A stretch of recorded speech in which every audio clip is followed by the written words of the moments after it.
உபாகம புத்தகம் 31வது அதிகாரம் அதனுடைய 8வது வார்த்தையில் நாம் இப்படி வாசிக்கிறோம்.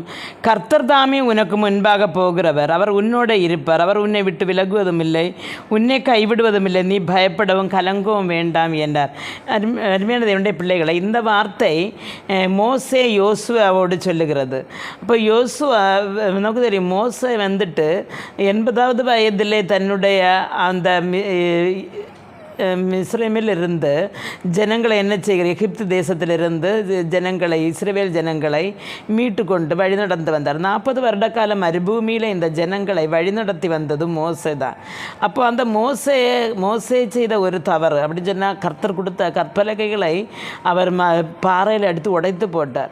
அப்போ அந்த ஒரு கோபத்தில் கர்த்தர் சொன்னார், நீ இனி என்னங்க பிரவேசிக்க மாட்டேன், பரலோகத்துக்கு அந்த கனான் தேசத்துக்கு பிரவேசிக்க மாட்டேன்னு சொன்னார். இந்த ஆற்றை கடந்து நீ போக மாட்டாய் அப்படின்னு சொன்னார். அப்போது அந்த ஆற்றை கடந்து போக மாட்டேன்னு சொன்னால், அதில் இப்பொழுது 40 வருஷம் கழிந்தது. மோசைக்கு 120 வயதாச்சு. முதல்ல போல பலனே இல்லை.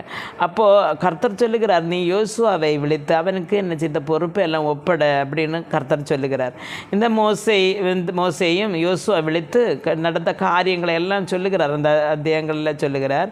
சொன்ன நீ என்ன செய்யணும், நீ இந்த ஜனத்தை நடத்தணும், நீ பயப்படவோ கலங்கோ வேண்டாம், கர்த்தர் உனக்கு முன்பாக செல்வார் என்று சொல்லப்படுகிறது.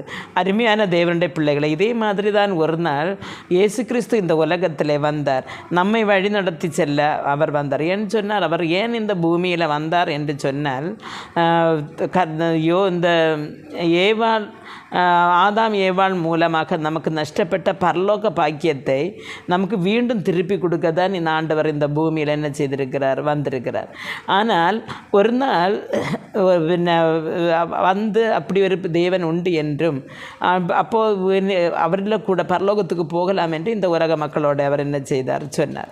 சொல்லிவிட்டு அவர் பரலோகத்துக்கு போகும்போது அவர் சொன்ன ஒரு வார்த்தை உண்டு, நான் பிதா என்னை அனுப்பினது போல நான் உங்களை அனுப்புகிறேன், பிதா உண்டென்றும் அவர் நமக்கு ஒரு பரலோக பாக்கியம் நமக்கு உண்டென்றும் பாவத்திலிருந்து சாபத்திலிருந்து அவர் விடுவிப்பார் என்றும் இந்த உலகத்தோடு நாம் சொல்ல வேண்டி இருக்கிறது. அருமையான தேவனுடைய பிள்ளைகளே, மோசே எப்படி யோசுவாவை அந்த இதையெல்லாம் கொடுத்து அந்த பரலோக பாக்கியத்தை கொடுத்தது போல கனான் தேசத்தில் நடத்த வேண்டிய ஒரு பொறுப்பை கொடுத்ததாரோ, அதே போல் இன்றைக்கு கர்த்தர் நம்முடைய ஒவ்வொருடைய கரங்களிலும் நம்மை சுற்றி இருக்கிறவர்களுக்கு ஆண்டவரை சொல்லிக் கொடுத்து பரலோகத்தில் கொண்டு போக வேண்டிய ஒரு கட்டளை கொடுத்திருக்கிறார்.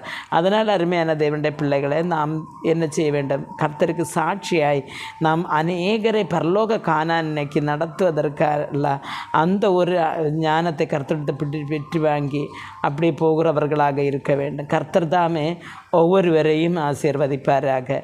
ஆமென்.